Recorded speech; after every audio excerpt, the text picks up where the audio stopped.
We discovered that there were secrets that your body was trying to tell you that could really help you optimize performance. But no one could monitor those things.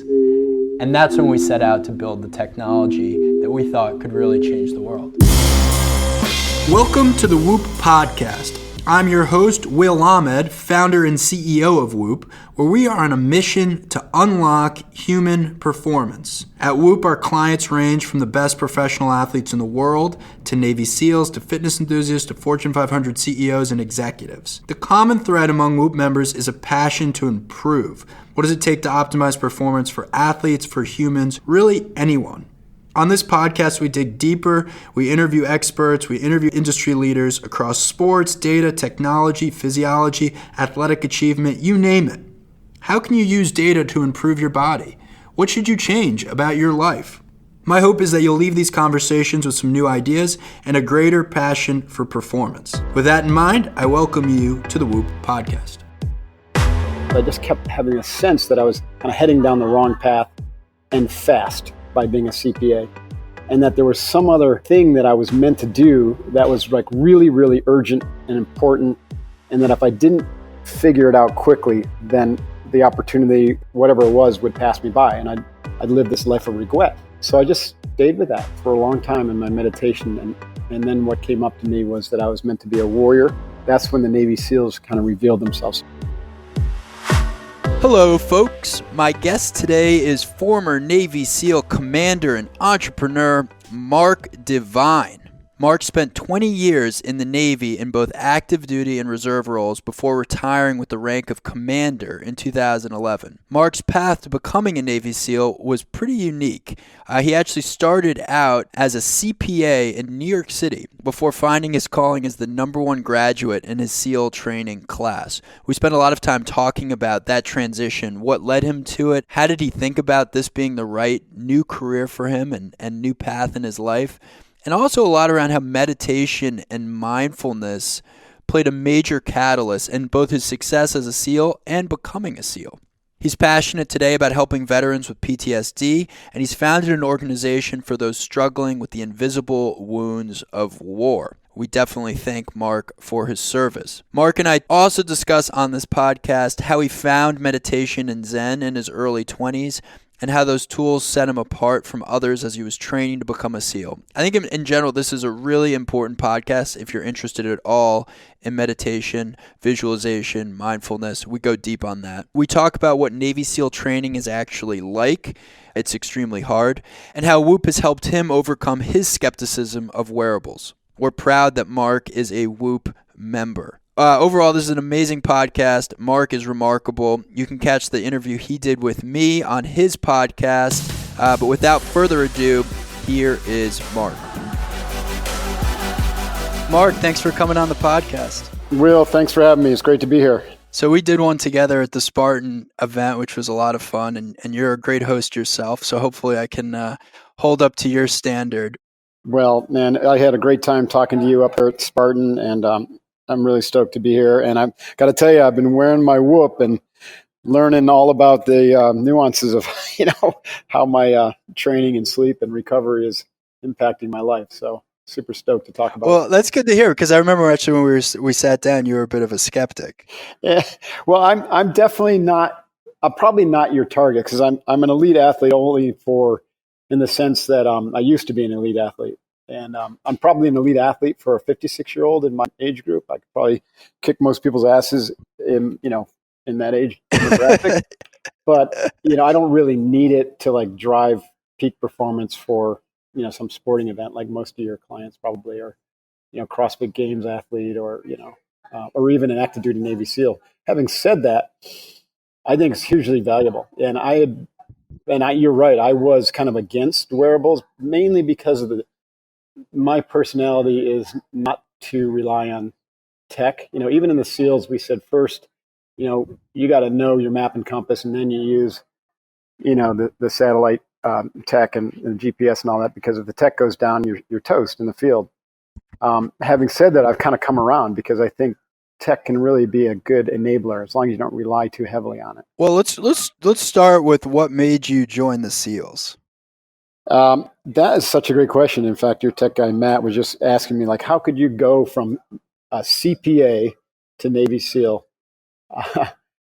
Probably the only SEAL who's ever been a CPA or had even any inkling of that kind of career. So, Yeah, you start your career graduating from Colby with a BS in economics, and then you're earning your MBA from NYU, and then you're working at what's now become PricewaterhouseCoopers as a CPA before joining the SEALs. So you really were well on your way down a business path, and that's quite a pivot. yeah, for sure. It's something that I talk about in my book, The Way of the SEAL. I was kind of groomed to be a business guy. We have a long-term historical family business that was started like in mid to late 1700s. It's like there's only a few of those left in this country, probably less than 1,000 or so. And, it was just kind of expected that my brothers and I would come back and be part of the family business. So I was being groomed to be the future CEO. And so when I went to Colgate and then, majored in economics, and after that got a job down in New York City with Coopers and Lybrand, which you astutely pointed out became PricewaterhouseCoopers. And they sent me to NYU to get my MBA, and I became a certified public accountant. Like, it was all systems go. Everyone was super stoked. Family was thinking, right on, the golden boy is doing exactly what he needs to do. He's getting all that experience, and he's going to bring it back to the family business. Well, I was also an athlete, right? Like a lot of your guests and you yourself. I was an elite athlete. I was an elite athlete at Colgate, a competitive swimmer. I was a rower, as a triathlete. And when I went to Manhattan, I was, I was unique because we're talking about the early 80s, early to mid 80s. I think a lot more people today are kind of like this, but back then there weren't many like me. And where I said, you know what, I refuse to let that part of my life go and just become, some sort of fat corporate, guy. Because everyone around me was that back then. And I was like, there's no way that I'm going to, just wear a suit every day and go out, eat donuts and go have the martini lunch and see my body just wither away and be some bald fat guy when I'm 30. I'm not going to do that. And so I kept up my regimen. I got up at 5 o'clock every morning and ran through the park and did sprints. And then I would go to the gym at lunchtime and do my version of a high intensity workout. And then in the evening, I was trying to figure out what am I going to do in the evening. I could continue training for my triathlon, so I did that for a while. And then I thought, well, I'd really like to get into a martial art. So, long story short, I found a martial art that was right around the corner from where I lived on 23rd Street. And it was a moment that changed my life.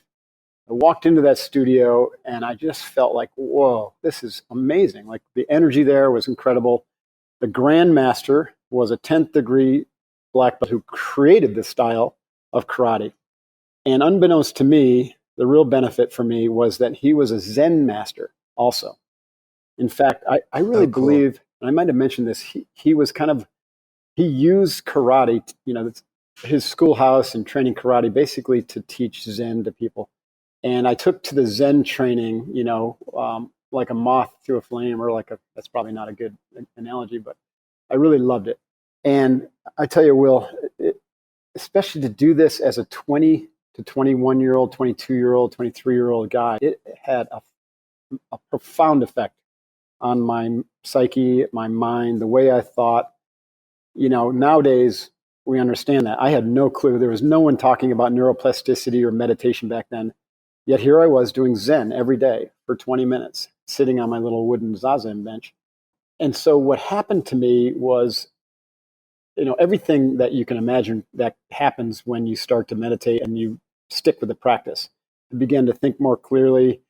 I began to have all sorts of really interesting insights. And I can tell you now how I think that works, but back then I didn't really know. I just was sitting on the bench.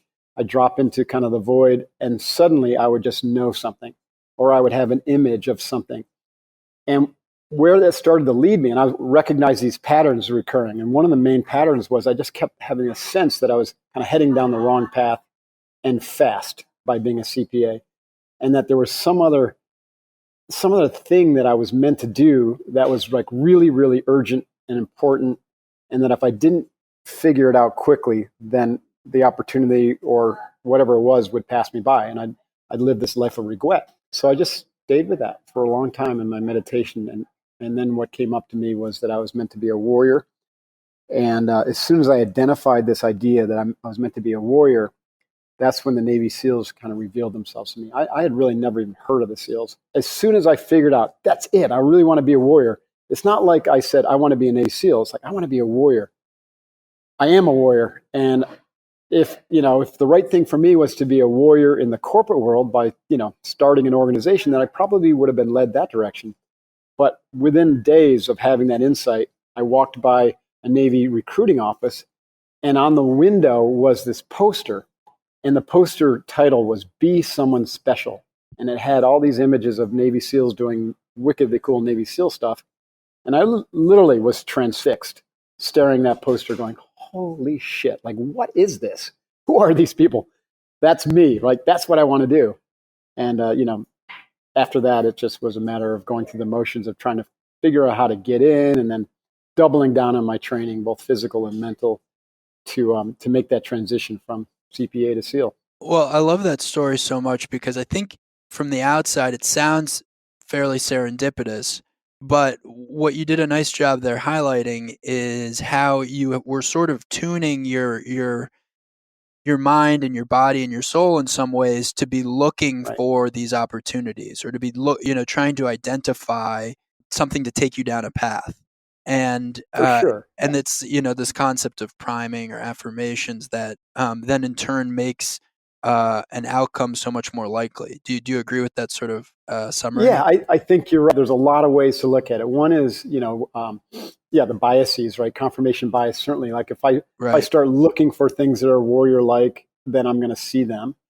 There's definitely that happening. Also, this idea of intuition. Like some people would say that intuition is more astute pattern recognition, right? The ability to like Kahneman, system one mind and system two mind, the ability to really know how, or I'll have your system two, which is your rational thinking mind, be able to pick up patterns and recognize those patterns and to be able to interpret them from your system one mind, which is your subconscious. There's definitely that going on. But my experience is also much more kind of on the gut and the heart intuition level as well, is that we have these other aspects of our brain system, right? Our nervous system, our enteric nervous system, our gut biome system, and the heart itself is part of our brain, part of our thinking capacity. I'm not sure how else to say it. And so when you start to meditate and you get control of the rational, cognitive kind of left brain aspect, and you can drop into these moments of silence where you're not doing anything, right? The yogis would call that your perceiving mind. You're not thinking, you're not visualizing, you're not remembering, you're not dreaming. You're just sitting there meditating, I guess, right? Which is doing nothing. Well, you're doing something, but you're not actively doing anything. You're just listening and you're searching or being quiet. And all of a sudden, that's when you can hear or sense what the gut is telling you, your gut brain and all the brain activity of the biome and your heart, right? And these two have a different way of communicating with you or through you. And I think that's what I was, this idea that I was a warrior, it wasn't pattern recognition. It was my heart, my spirit telling me that's the direction to go. And then the pattern recognition went to work to help me narrow that down to say, is it a SEAL? Is it a Marine? Is it, to be an adventurer, right? There's lots of ways to be a warrior. Well, I also love just the degree to which it's clear that finding moments of silence or finding meditation, the Zen practice, obviously, I want to come back to that, had this unbelievable impact on your life. Like, do you think you become a SEAL if you never learned to meditate? Absolutely not. Like there's zero chance that I would have been a SEAL had I not gotten Right. into meditation. So And that's that's unbelievable in some ways, right? It's like yeah, fascinating. And by the way, I completely believe you and have experienced this firsthand in, my own path of learning meditation. I practice transcendental meditation, which we talked about a bit right. on your podcast. And a lot of what you're describing like makes perfect sense to me. And it's often hard, I think, to even explain to people who have never gotten into a practice of meditation just how powerful it can be. Yeah, in a lot of different ways too, right? It's one of the things I think, you and I wanted to have a further conversation on is that, people sometimes, will put meditation into a one size fits all kind of box. I think just do it. And there's something Yeah, to that, right? exactly. It's better to just do it than to not just do it, right? So that's for sure. Totally. Just do it in that sense, and Headspace and 10% Happier and all that are useful tools in the just do it category because it will lead to health benefits. It will lead to stress reduction, um, longevity, and a little bit of peace of mind. But that's all like very, very surface level, in my opinion. I think meditation has many, many different aspects to it, many different tools that will lead to like pretty extraordinary outcomes if you work it, right? If you follow, the trail markers deeper and deeper. And one of those outcomes is what we just talked about, an alignment with your calling, what the yogis would call your dharma, right? And also a recognition of the patterns that are causing or creating more karma in your life, especially negative karma. So that's a reduction of negativity and negative patterns and reactionary conditioning to creating more positive outcomes in your life and to burn off that kind of karma so that you move forward with a positive conditions in the future. That's kind of extraordinary outcome of meditation. And then like third, just for being able to focus like a freaking laser beam on the right things at the right times for the right reason allows us to be much more successful. And as you and I would know, in today's world, successful in a sense that you're doing something that's impactful and positive, not just successful in the sense you're racking up, your bank account or your likes on Facebook. Sure. There's three very powerful outcomes of a daily meditation practice. No, it's so powerful. So let's talk about that initial experience of learning, learning this practice. What immediately made you comfortable doing it? I mean, obviously there was the somewhat of the calling in that you felt like you needed to learn more about yourself. There was the added karate element to, and the fact that it was Right. nearby. But what got you sitting there and meditating in the first place?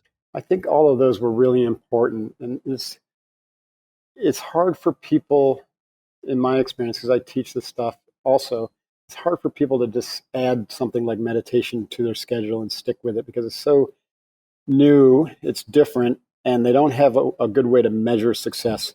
They're used to external measurements like with exercise, Right. they can track their baselines or their strength training or something like that. With meditation, you don't have those external measures. It's much more subtle. But what helped me was to have a teacher and a schedule.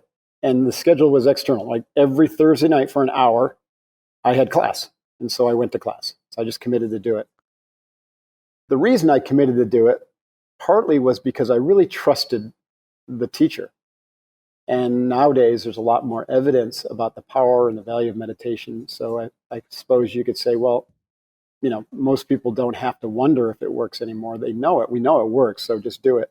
But it certainly helps to have a trusted teacher. And that teacher who can kind of point out what you're doing right and what you're doing wrong and can give you insights and tips and to hold you accountable. Huge, like huge. Yeah. So that was it. I really respected Nakamura, which was the Zen master's name. I trusted him and I had a schedule and I was motivated to do it. Once I experienced the benefits, which was hard, right? I imagine like when you started TM, for the first month, your mind's running all over the place. That monkey mind is just screaming, saying, nah, this is not for me. And then all of a sudden you feel like you have one session where you're like, oh shit, I think I did it. You know what I mean? Yeah, I think I right. actually made some progress there. Right. And that becomes very motivating. So you have these kind of roller coaster ups and downs in the first months or even years. But meditation is one of those things like exercise. If you just keep doing it and stick with it day in and day out, you'll look back over time and see your progress. You may not note the progress every day, but when you look back, you're like, holy shit, I have come so far. And with meditation, what you're looking for is change of perspectives, a reduction of stress in your life, more clear decision making, a feeling of peace of mind and contentment. these types of things. The ability to be more present with others and to be a better listener in relationships. And these are the outcomes you're looking for, subtle stuff that have a profound effect on your life. What kind of a technique were you doing? Was it just be still and breathe, or was there some breathing techniques that you were learning in the process? Yeah, that's a great question. It was it's kind of like Zen is like boot camp for meditation, right? The technique is the path of concentration. TM is a path of mantra. Sure. And then mindfulness meditation is the path of mindfulness or awareness. They all train your brain a little bit differently. TM and Zen have a lot of similarities because they're really a concentration practice. The point is to still your left brain thinking mind and focus it on one single point of reference. With TM, that reference will be the mantra. With Zen, the reference is the breath, but breathing in a way that slows down. So it's a lot like the box breathing that I teach the SEAL trainees, slowing down the breath and inhaling and exhaling with the same duration. And each inhale and exhale is going to be maybe like 5 count or 6 count, right? And I think that was really that's pretty long. It wasn't, nice slow breath. So you're doing probably 4 to 6 breaths per minute. And the more you get into it, you even slow that down. So you might be doing 2 breaths per minute and eventually 1 breath per minute, like 30-second inhale, 30-second exhale. Then, what Nakamura asked us to do was to just breathe like that, while you're doing that, to not think of anything else. Like that is your focus. Your mind is like pinned to that breath, right? It's following it like ever so closely, like a Navy SEAL sniper following a target.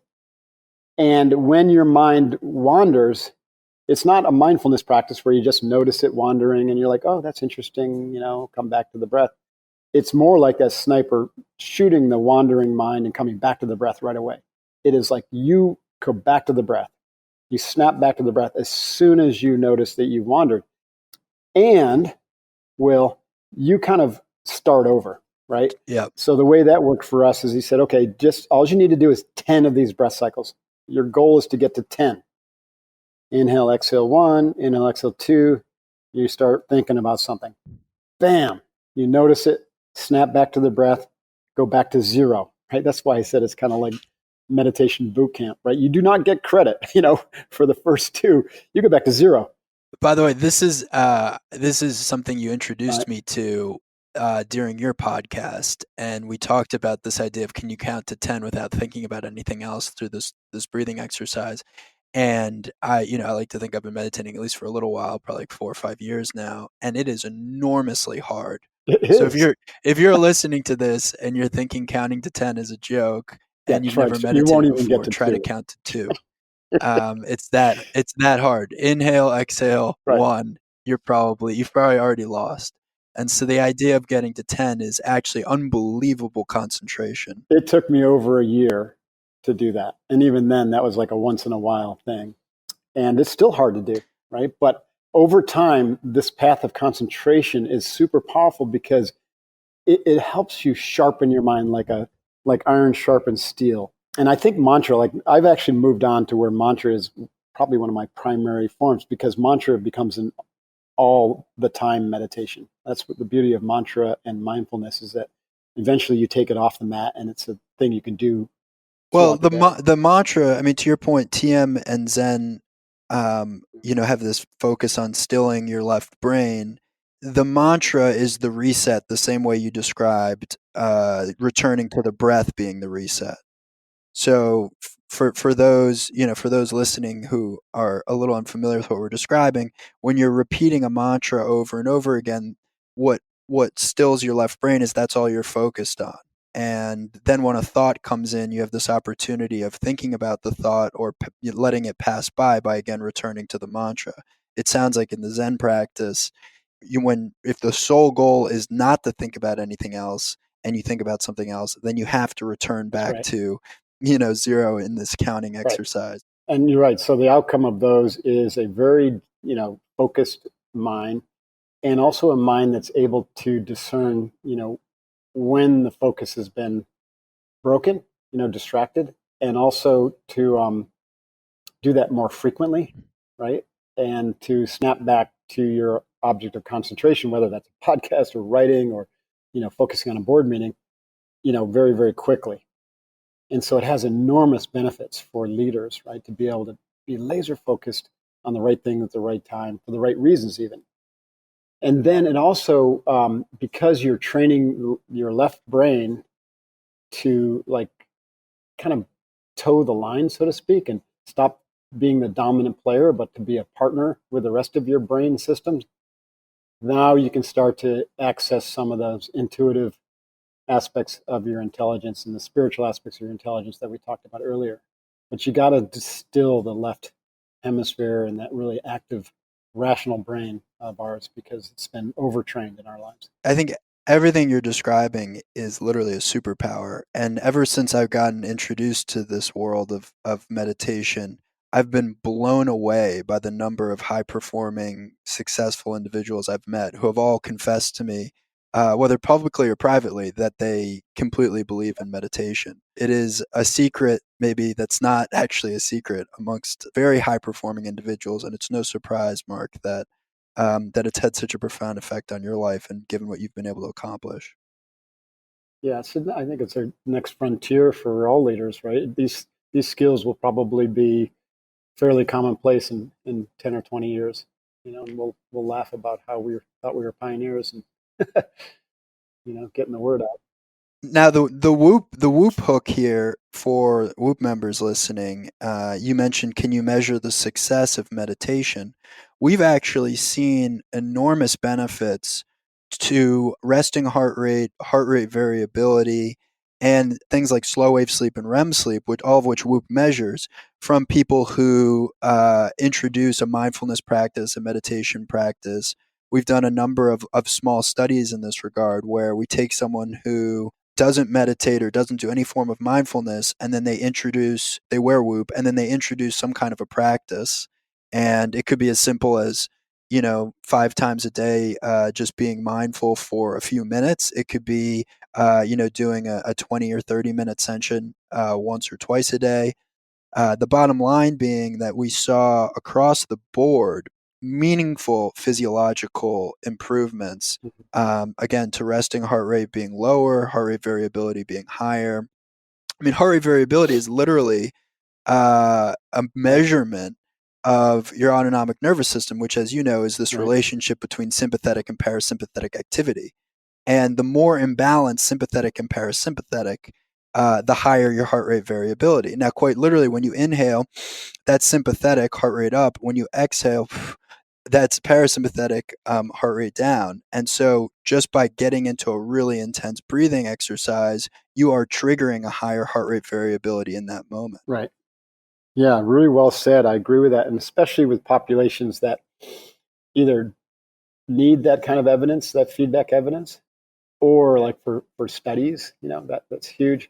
I'm thinking like we've got a foundation called the Courage Foundation where we work with vets who are suffering from post-traumatic stress. One of my missions is to reduce or eliminate the suicides that are happening from the veteran population. So it's crazy. important. It's like 22 a day. Yeah, so important. Yeah, it's horrible. And so we want to use the Whoop with our veteran programs because, these people they're not necessarily, they'll believe me, but boy, if you can, if they believe Commander Divine that, hey, this breath practice, along with improving your quality of sleep, along with getting back into, rigorous exercise, along with connecting, with your team or with a team again and having a mission, all of these things are going to help pull you out of your depths. But if you can also have a way to track that and measure it and to show some proof, sometimes that's what it takes to tip the scale, to get people to do it every day.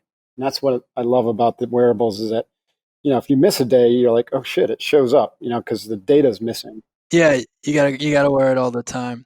Well, it's been fascinating for me to see how introducing data and real, tangible numbers to a competitive population, like the Navy SEALs, for example. We've been fortunate to work with a number of SEAL teams.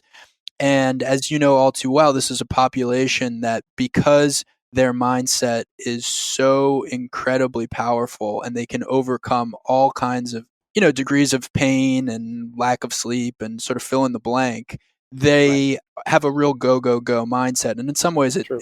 that's what helped them become SEALs in the first place, as you know all too well. But when you can assign a value that says, hey, you've got this high green recovery, whereas your teammates have low ones, or vice versa, all of a sudden it gives some numbers to a competitive population that are, Yeah. quite beneficial to be competitive around, right? Where all of a sudden you've got these high performing individuals that aren't just competing around how many pull-ups they did, but also, how much Right. slow wave sleep or REM sleep they got the night before. And so we have seen some positive behavior change, I think, come from being able to measure these That's things pretty cool. and therefore manage them. Now, Mark, if you think about your initial skepticism or some of the challenges you had implementing wearable technology in the past, what are some things that maybe you've overcome using Whoop so far? Well, again, for me, it's like prove it, right? I just I needed the proof that it was going to be useful and it wasn't going to add complexity to my life. And I really remembered when I called it a watch in our interview, and you quickly corrected me. You said, no, the Whoop is not a watch, right? Because we didn't want we didn't Right. want to complexify it. This is a wearable device, to track your heart rate and resting heart rate. Passive Yeah. monitoring, right? So, and also it's another thing that really trips me up is, again, just having one more thing to charge up. I mean, it's so simple. Like, I'm a caveman in that regard. Like, Totally. I charge, I have an Apple iWatch too. So I charge that, charge my phone, I charge my AirPods, so I'm an Apple guy. Those things are already a pain in the ass. And now I've got to charge the Whoop. But you've come up with such an elegant system that it's almost a no-brainer to keep it charged up. And so I'm inclined to actually wear it all the time, whereas I won't wear my watch at night because I know that for sleep hygiene, I don't want the electronics on me or near me. But with it's such a low energy signature of the Whoop, and it's important to get that sleep data. I'll wear it all night long. So those are some of the things. Just the simplicity. It didn't add much burden to me in terms of keeping it charged up. And once the data, once I was patient enough to let the data kind of catch up and like you told me, and it took me a while to really get this, but the data improves, the Whoop improves over time as it starts to really learn from your patterns. And so that's been really interesting to me. So I think the other part is just like it'd be useful to know, because I'm a solo person right now. I'm not using it like with my SEAL team where I've got someone who's saying, hey, Sure. Mark, you're an Yeah. outlier here, or compared to the rest of your team, your heart rate is high or low or whatever. So I'm kind of flying alone. It'd be helpful to have like some coaching or, a team. And there probably is that. I just haven't explored it yet. So one thing you can do, which we recently added, is you can now create teams in the Whoop app, which a lot of our members have enjoyed a lot.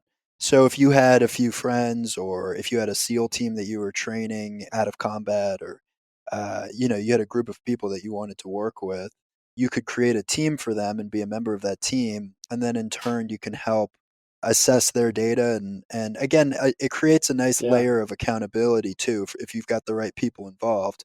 Because if you're an individual who's getting 3 hours of sleep every night, and you see the rest of your team's getting 8 hours or Right. 6 hours or whatever, that can really sort of drive some Yeah. behavior change. Yeah, I got to tell you, the one, it's kind of an obvious thing, but because I've been training for so long, with these internal practices, and I have a pretty rigorous and disciplined exercise routine. And because I teach these things, I really focus on getting, 7 to 8 hours of sleep every night.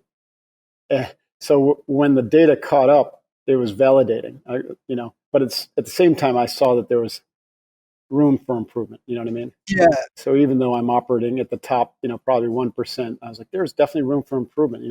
My sleep was at 87%. I'm like, well, why isn't that 100%?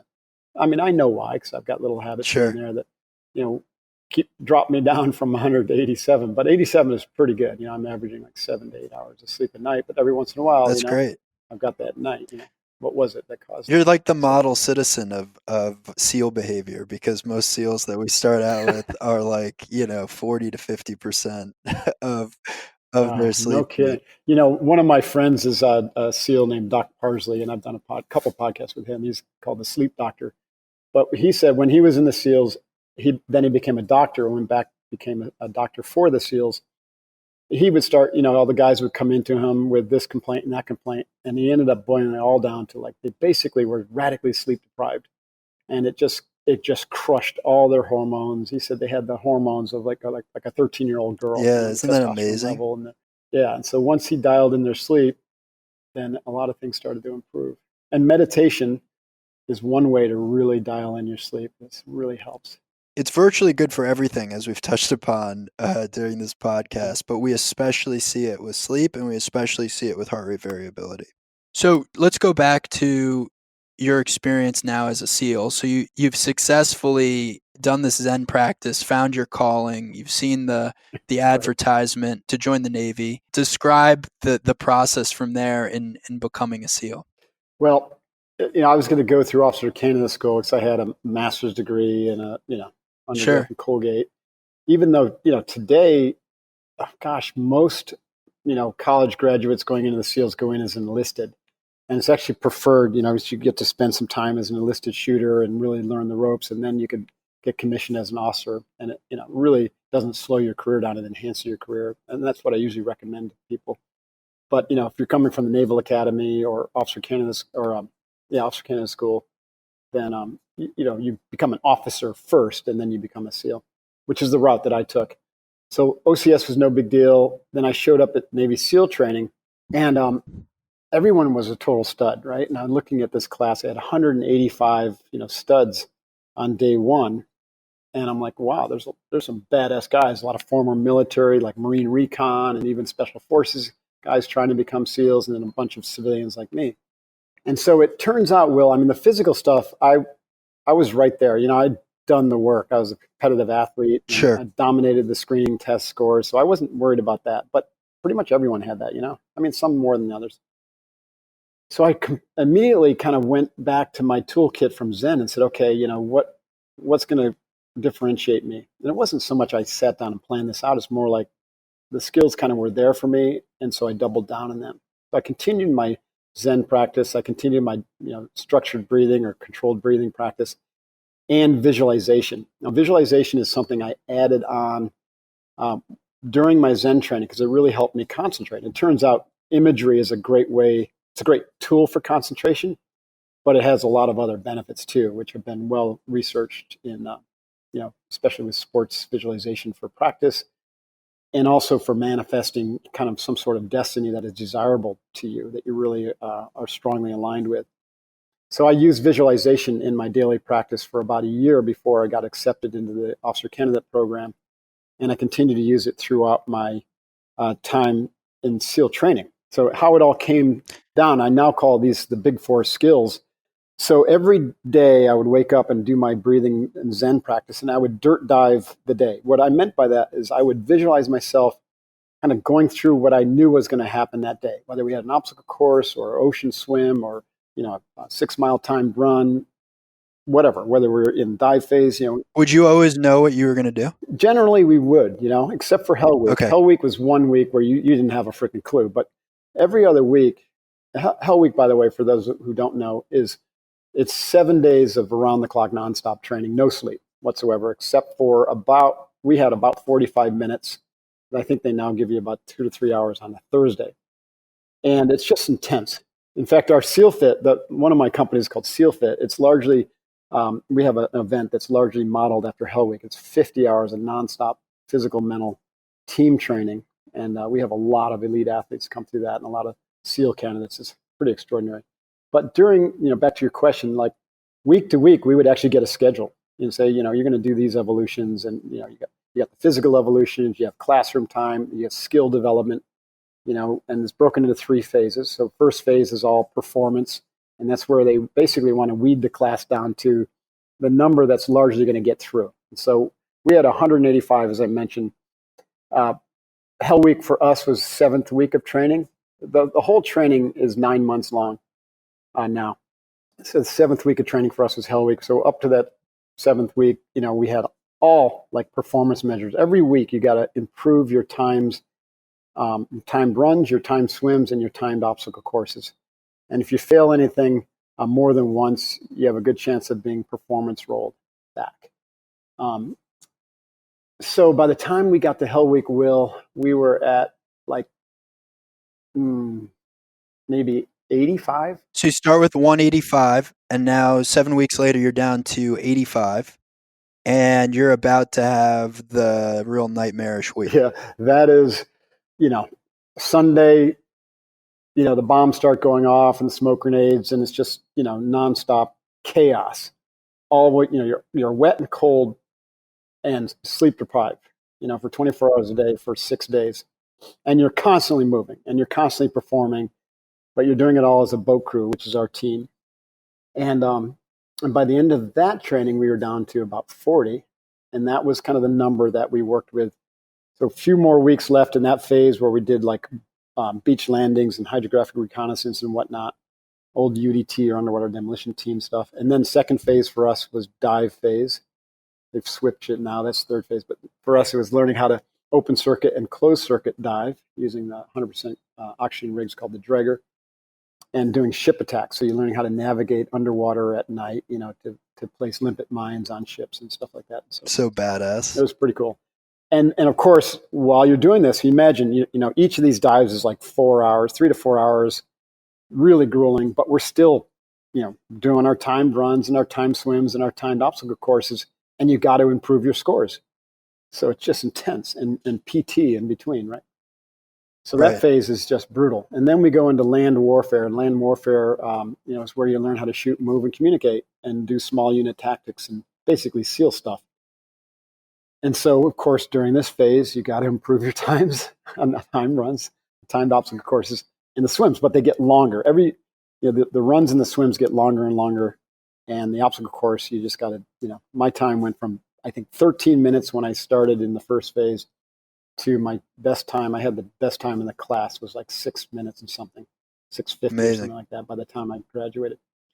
At any rate, we graduated with 18 guys, and I was the honor man of my class, number one graduate in my class. Congratulations. And I can tell you, thanks. It was no big deal for me because I was leveraging the skills of meditation and visualization, but I throw that in the bucket. The bucket of skills that I was using for the meditative practices that I brought to the table were controlling of the breath. Like breath control brought me that counter arousal response, triggering the parasympathetic nervous system from the moment I woke up to literally before every evolution and even during every evolution, to really, really focus on breathing through my nostrils and slowing down the pace of my breathing and getting my breath into a pattern that's just nice and slow and controlled. And just that alone might have been enough, right? Because it had such a profound effect on my stress and my ability to just maintain more awareness, right, throughout the training.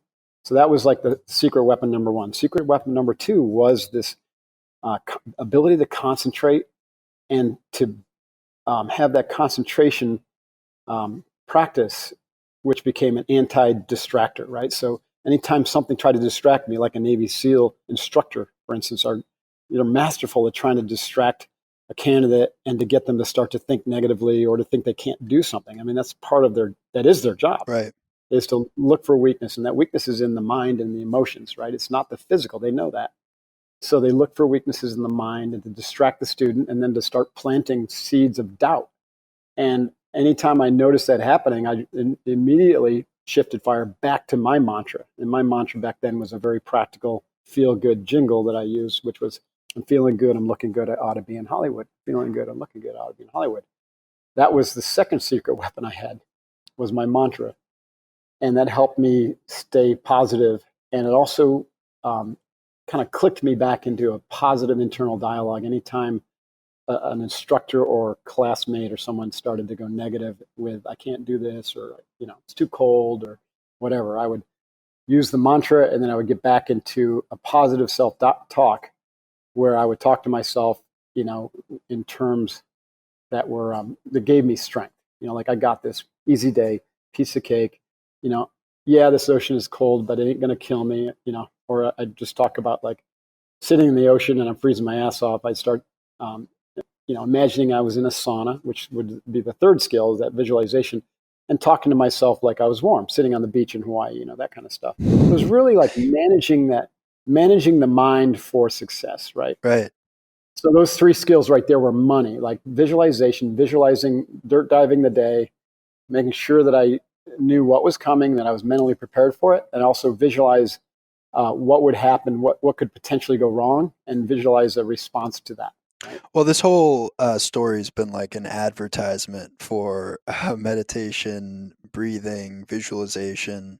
I mean, if Right. anyone listening to this who was previously thinking of these things as sort of woo-woo, I don't think you need a better endorsement than the #1 ranked trainee of his SEAL training class. So Right. this has really been fascinating for me, especially. Ironically, they never taught us any of this, but now largely, I don't want to take all the credit because it's coming from multiple sources, but we've trained hundreds of SEALs now in this before they became SEALs. It's part of their kind of prep, and the instructors and the cadre down at Buds have taken notice, and so they're on a pursuit, I should say, to really integrate best practices. So now they're looking at and they're working on integrating meditation and mindfulness and breath control training into Buds.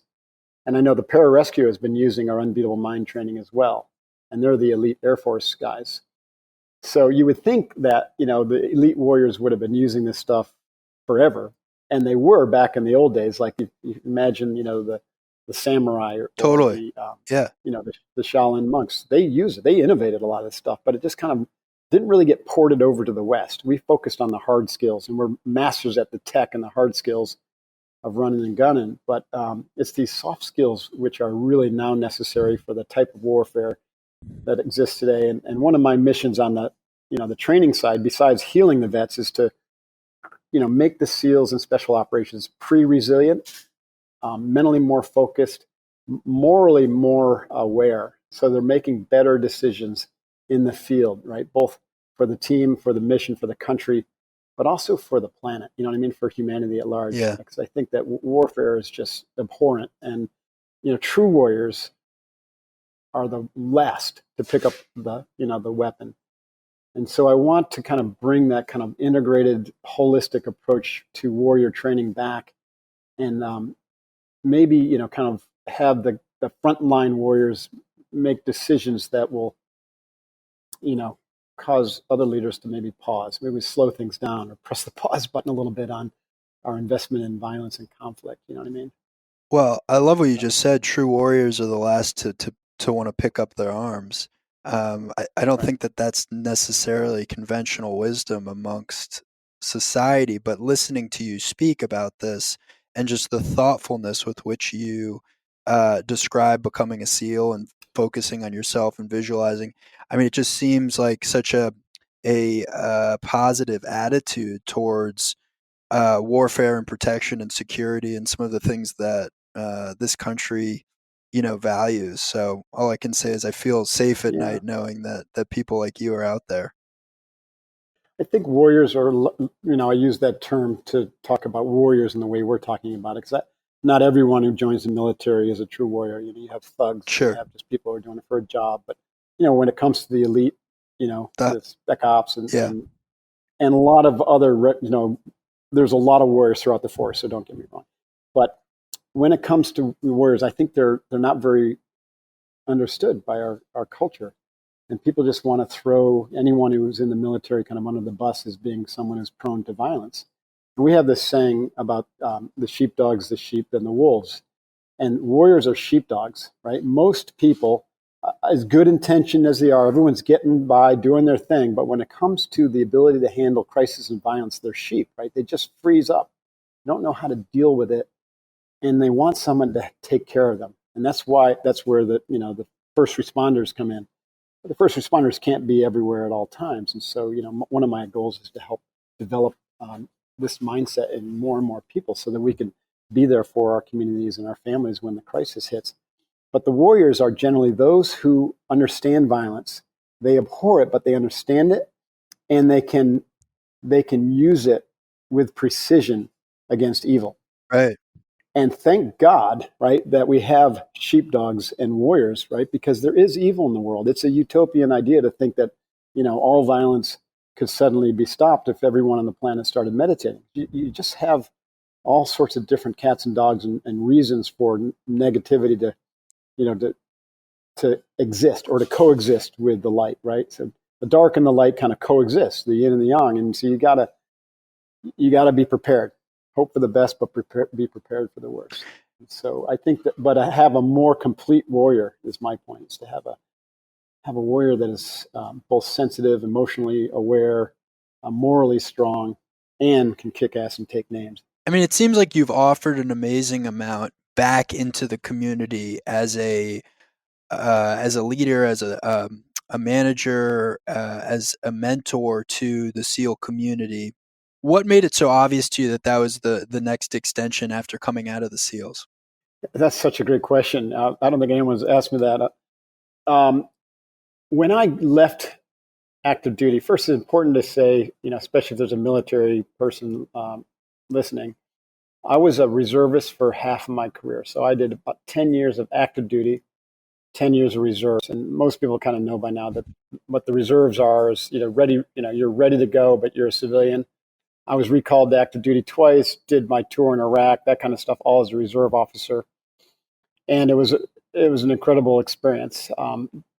But while I was a reserve officer, I was also able to get back into the corporate world, or the business world, I should say. So when I left active duty, I didn't want to go back to the family business because I'd already kind of X'd that off. And I didn't want to go back to the big corporate thing. I kind of X'd that off too. So I wanted to become an entrepreneur. Entrepreneurs and SEALs, mindset have a lot in common. So I launched my first entrepreneurial endeavor, which was a microbrewery in Southern California called the Coronado Brewing Company. This is in 1996. We were the fourth microbrewery in San Diego. Now there's like 300 of them or something like that. So we were early in the game. And, the business is hugely successful to this day. I'm no longer involved. I sold my interest to my partners. We kind of clashed our horns a little bit. But one of the things that I learned from that experience is that in business, it's really important to do something that you're passionate about and that is aligned with your purpose. Because here I went from being a warrior and being very clear about that being my purpose, and then getting off active duty, staying in the reserves as a warrior, thinking I was going to get that purpose fulfilled there, and then just going into business to make beer and to make money. And the results were not appealing to me. I mean, I didn't get that kind of reward from just making money and making beer, even though a lot of guys would be like, what's wrong with that? That sounds really good. And it was fun for a little while, but it lost its appeal. And so I went back and also during this time, because as you can imagine, Will, as an entrepreneur, it's like really intense to start a business and there's massive demands on your time. And so for some time, I stopped my practice. And that's when my personal train started to swing off the rails. And so when I sold my interest in the brewery and, got out of the little, battle that I was having, I went back to my practice. I dedicated to the daily meditation practice. I really got deep into yoga, re-engaged in a new martial art training. And so I was all in back in my practice. And that's when I started to have the same kind of experiences. I was like, oh yeah, why did I forget this, right? Because the same things that happened that led me from being a CPA or going back into the family business to becoming an elite Navy SEAL and number one in my training class, I relearned, having after my first business venture, the Coronado Brewing Company, that I needed to do something that I'm super passionate about that's aligned with my purpose of being a warrior. But I wasn't going to go back on active duty. I wasn't going to go become a military contractor. There was another way that I was going to serve as a warrior. So in a sense, I went from like a warrior leader to become like a warrior not statesman, but like strategist or teacher. And that's kind of how Sealfit came about. I had that one foray, starting a business to do the government contracting, and that was unsatisfying as well. So I thought, okay, I really need to get clear about this. And when I launched Sealfit, it all came together. So through Sealfit, I could become a warrior businessman and kind of put into practice or put into play everything I've learned, everything I'm doing myself, and teach others. And so I started to teach all the special operators, these skills while I was growing a business. And Sealfit, grew kind of a worldwide reputation for its training programs, and we continue to run those today. And early on in the like 2007, 2008, I had a lot of civilians and entrepreneurs come to me and say, "Man, that training looks awesome, but can I bring my team? And or do you have a version that I could bring, people who may not be as fit through?" And so I kind of spun out a company called Unbeatable, where I was able to deliver these trainings and these techniques to entrepreneurs and to leaders. And so that actually is probably where I spend most of my time these days, is helping entrepreneurs, leaders, and their teams learn these skills. The skills of integrating physical, mental, emotional, intuitional, and spiritual training into their daily lives and into their team environments. And the impact is profound, just like it was with the SEALs. The impact is profound for leaders. Really tap into a whole new level of power and focus and awareness. What did you learn in the teaching process that you didn't learn as someone who is a student of this?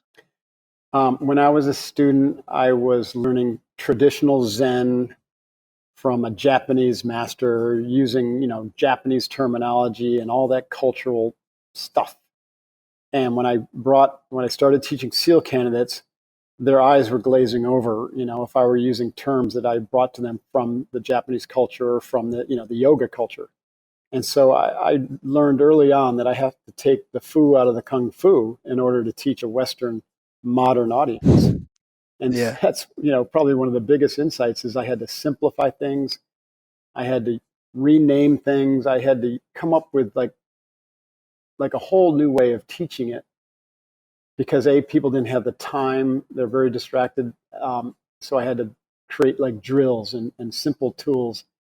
And I also had to explain very clearly what the exact outcome was. In order to do that, I had to practice these skills like rigorously every day and kind of document what was happening in my life and fact check that against other meditators and whatnot, so that I could be clear. Like, if you do this skill, this is going to be what happens to your brain, right? And what your outcome should be, so that I can be, because people want evidence. They want to know that they're practicing the right thing. And, so over time, I've gotten fairly good at teaching these skills with authenticity, also with some insight, because I use them every day myself. And also, a lot of people it's easier for them to trust a Navy SEAL commander who's taught thousands of Navy SEALs or hundreds of Navy SEALs and other special operators and thousands of entrepreneurs and gotten great results than maybe some foofy yoga teacher wearing Lululemon, and I don't mean to be judgmental. You do have a high level. You do have a high level of credibility. Yeah, there's just a different way that people learn, especially in the business world, and so those are some of the things I learned, anyways. If people are interested in learning more about your teaching method or wanted to pursue it for themselves, how would they find information on that? Well, a couple ways. I appreciate you asking me that. A lot of people have learned or gotten great insights through my books. So I've got one called The Way of the SEAL, which is really about, kind of what we've talked about. How do you use these skills to dominate, in the boardroom? The other one is called Unbeatable Mind, which is more the philosophical architecture of how I think, and the Unbeatable Mind program.